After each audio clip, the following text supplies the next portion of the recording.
সেটা হাতুড়া আইছে তো এইটা থেকে 10 কিলো আইছে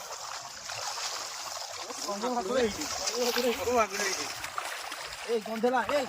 ধর ভাই কিসে মালাবে ম্যাডাম আর কোন ধরে লাগিয়ে ফেল এ ভাত কুমড়া গুড়ি জানো ওটা হালকা নি হ্যাঁ হালকা আমি জানো এ বাবলু বাবলু তোমারে কত বুয়া কত এই যে আমার খানা মারলাম ভাই এগুলা গুছি ধর আরে রহি যাও তো বসে